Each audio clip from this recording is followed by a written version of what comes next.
स्कुलले नाचको कार्यक्रम राखेको छ। तपाईँको नानी नाच्दैछ आज। जानुहुन्छ नि? खुसी भएर फोटो खिच्नुहुन्छ, भिडियो बनाउनुहुन्छ, फेसबुकमा हाल्नुहुन्छ, टिकटक बनाउनुहुन्छ, होइन? तपाईँको नानीले चित्र बनाउँदैछ अरे स्कुलमा, फर्स्ट भयो अरे भन्ने सुन्नुभयो भने पनि जानुहुन्छ नि पुरस्कार थापेको हेर्न। खेलकुदमा फर्स्ट भयो अरे भने जानुहुन्छ नि।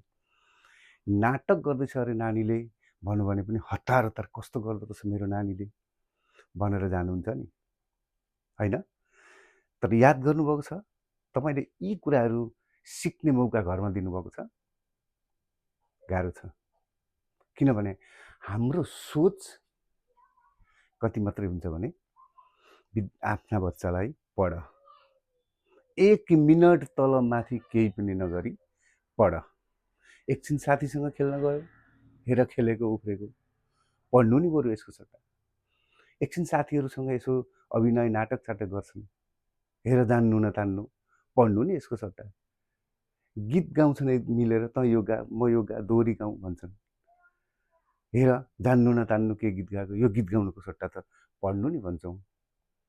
उनीहरूले पढ्नुदेखि बाहेकका जेसुकै काम गरे भने हामी त्यसलाई ल्याएर पढ्नेमा जोड्छौँ, है? हामीले जानेको पढ्नु मात्रै हो। तर पढेर के हुन्छ? पढेर के गर्ने, होइन? सबैले जागिर खाने सम्भव छैन होला। सबै डाक्टर इन्जिनियर पाइलट हुने सम्भव छैन होला। ठिक छ, हुनेले हुने, नहुनेले के गर्ने भन्दा त यिनै पेसाहरू गरेर पढिसकेपछि कसैले अभिनय गरेर पनि जीवन बिताएको हुनसक्छ, कसैले चित्र बनाएर पनि जीवन बिताएको हुनसक्छ, कोही खेलबाट पनि एउटा जिन्दगीलाई सार्थक बनाएर जिन्दगी बिताएको हुन्छ, होइन? कसैले नाटक मञ्चन गरेर अथवा भिडियो खेलेर अथवा फिल्म खेलेर पनि उसले जीवन बिताएको हुन्छ, होइन? र कसैले व्यापार गरेर पनि जीवन, धेरैले त व्यापार गरेर पनि जीवन बिताएको हुन्छ, कसैले वैदेशिक रोजगारमा गएर पनि जीवन बिताएको हुन्छ। त्यसका लागि पढ्नु हो, तर पढिसकेपछि गर्ने कामहरू पनि सिक्दै गर्नु पर्यो। अहिले नै हामीले उनीहरूलाई पढे पछाडि गर्ने पेसाको बारेमा जानकारी दिउँ न, सिक्ने मौका दिउँ न भने पछि गएर उसले के गरी खान्छ? नपढेर त धर छैन, पढ्नुको त अर्को विकल्प छैन। त्यो त आधारभूत कुरा हो, जति सकिन्छ त्यति पढ्नुपर्छ। तर पढे पछाडि पनि के गरी खाने भन्ने जति पनि सिप कलाहरू छन् ती पनि सिक्ने मौका दिँदै गर्नुपर्छ। त्यसमा पनि प्रेरणा गर्नुपर्छ र त्यसले त्यति भएपछि पछि गएर गरी खान सजिलो हुन्छ।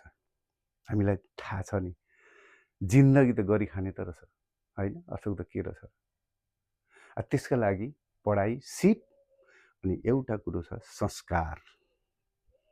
हामीले हाम्रो बच्चालाई कतिको संस्कार दिएको छ,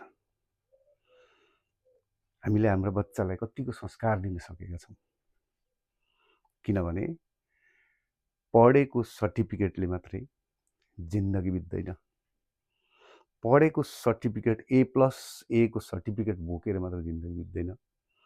त्यसका लागि ती पढेका कुराहरू प्रयोग गर्न सक्ने सिप पनि हुनु पर्यो र त्यो प्रयोग गर्ने ठाउँ पाउनको लागि आफूसँग संस्कार पनि हुनु पर्यो। र अब यस पछाडिको भिडियोमा म पढेर के हुने र संस्कार के हो र कसरी सिकाउने भन्ने कुरो यहाँहरू सामु प्रस्तुत गर्छु। र त्यसका लागि युट्युबमा गएर दुर्गा खड्का सर्च गरेर